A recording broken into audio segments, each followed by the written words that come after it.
Okay, so let's talk about stateful and stateless component. A React component can either be a stateful component or a stateless component. Now, stateful components are nothing but of the class type, while stateless components are of the function type. So this is more of an exercise because we've already done class components and class type components and function type components. So I will show you what stateless components are. We'll be creating this in another file and we will be using that component in that file, and we'll be importing it here and using it like how we did for books component. So go ahead, you can go ahead and like previously you can save it in another file just for like greater reference. I am going to delete all of this and I'm going to remove this as well. Now I am going to create another file called stateless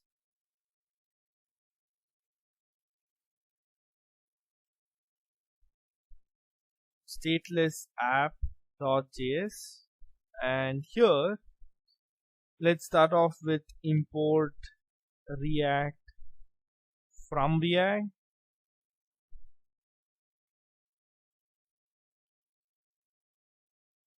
Now after this, let's go ahead, so that will be example component, so exam ex compo, and let's give it props. Now we will be talking more about props in another module itself, an entire module just about props, because it's very important.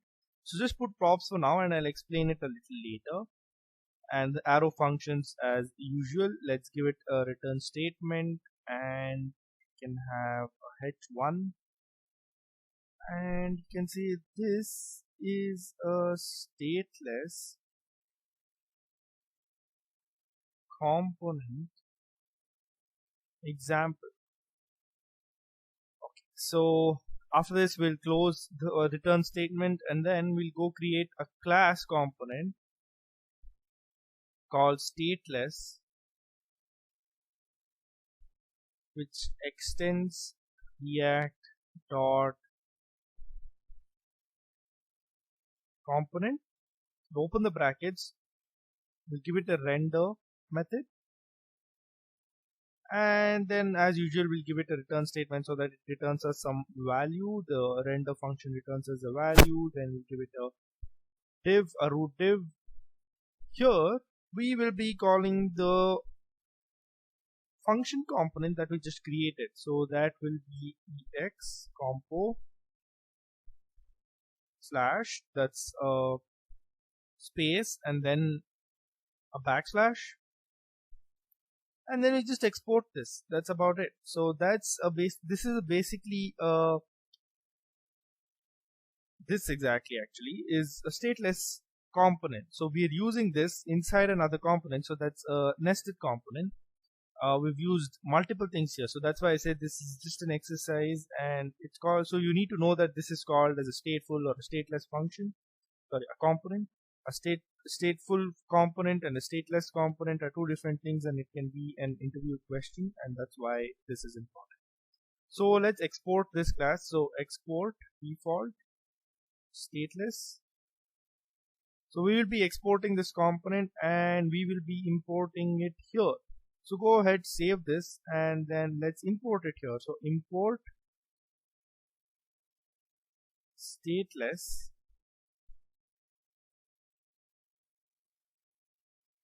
from dot slash, and it gives us choices. So this will be our file, and instead of books here we will be putting stateless. That's our component. Go ahead, save this, and we should see, let's reload it. We should see this is a stateless component example, and yes, we do see that. So this is an example for a stateless component, and this is what it is. Next we will be talking about a stateful component. A stateful component is nothing but of the class type. So let's go ahead, right click on source, create a new file called stateful app.js, And let's go ahead, and it's the same all over again. So import React from React. You can copy paste that, and let's create a class called example, a component called example that extends React dot component. Now we'll create a constructor with props as its arguments. So I will be explaining about this in props, the section props as well, where how we are going to use props and how it's useful for us. And I will also be explaining about state. So this dot state is an object that I have created in the constructor function. So it'll have some value, it'll have some property that I'll give it an info as this is a stateful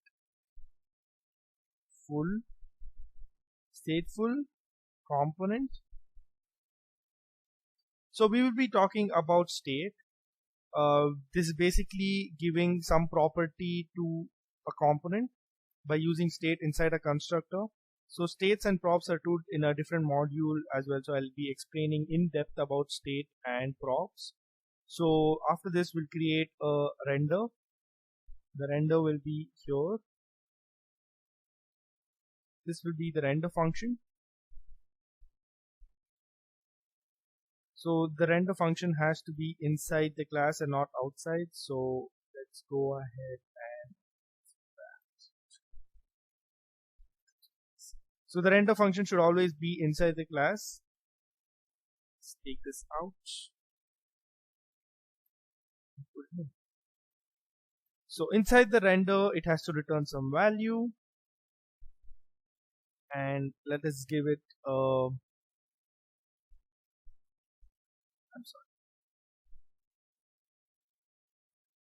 root div.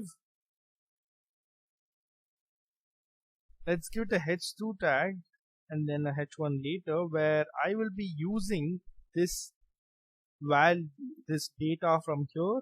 I'll be accessing it here. And how do I do that? So this, which will access my components value, that is props dot.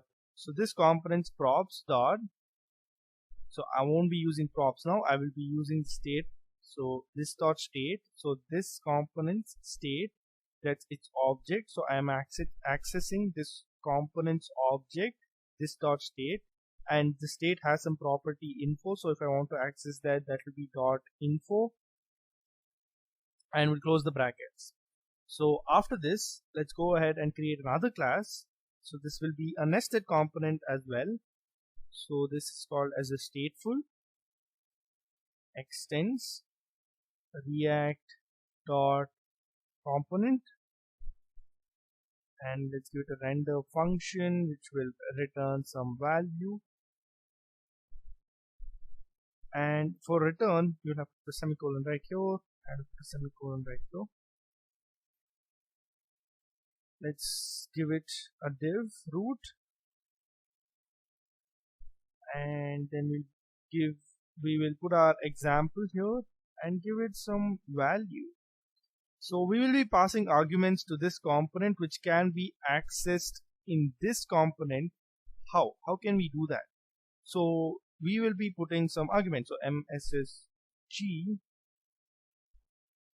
is equal to, so let's create a variable right outside of render, that will be const mssg is equal to, so let's say hello, we are learning React, and we will put that variable right here inside this. Let's call this message. It's got message. It's not this dot message, it's just message. So I will be passing this argument, this value, to the component right here, and this will be going space and backslash, and then that's closing the tag. So I will be accessing it here via props. So this value will go here into the props and I can access it using the props. So how do I do that? H1, open the brackets and close the brackets. Just the way how we use this.state.info to access this value, we will be using props to access this value. So this dot props dot msg. That's it. Go ahead, save it. We have to export this class. So export default stateful semicolon, save it. Go ahead, go back to index. We have to import stateful this time. We want the stateful component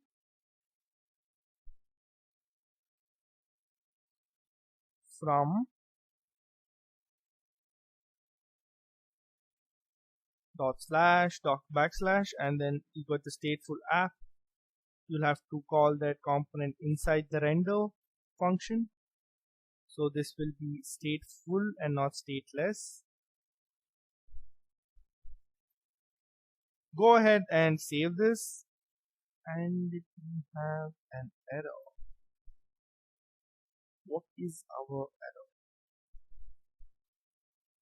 It says parsing error unexpected token. So the class is not expecting a token here. Oh, okay, I'm sorry. So you'll have to take this out, copy this, remove it here. So it should not be outside the render function, it should be outside return. So obviously it has to render that variable to access that variable inside render. So if the variable is outside the render, it will never be able to access it inside. It will never be able to render that value in the browser. So you'll never know it's there. So you'll have to put it inside the render and not outside. And that was the error. To fix the bugs is most important. So it's good if you get errors, because then you can figure out. So if you get an error, don't Google it. Don't search for the right answer here. You can pause the video and fix it yourself. That's how you become perfect. That's how you improve actually. So go ahead and save this. It's giving me a warning now. I think the warning is basically this, where I have imported but not used it. So you can remove that. Save it now. There should be no errors and no warnings. It's just giving us another warning. Let's just look at that as well. I don't know how this came here. So remove that. You can remove this as well because we're not using it. So in your stateful app file, this is all that has to be: the import React and the two components, this and that. So the const message, the variable has to be inside render and not outside, and we can save this now. There should be no warnings. There are no warnings. It has compiled successfully, and you can go ahead and see the output that hello, we are learning React. This is a stateful component. So there are no warnings, there are no errors, and it's working perfectly fine. So this is a stateful component. So we have created a stateless app. In the stateless app file, we've created a stateless component, and in a stateful app file, we've created stateful component. So I hope you understood these two concepts. They're quite important, and you might be asked during an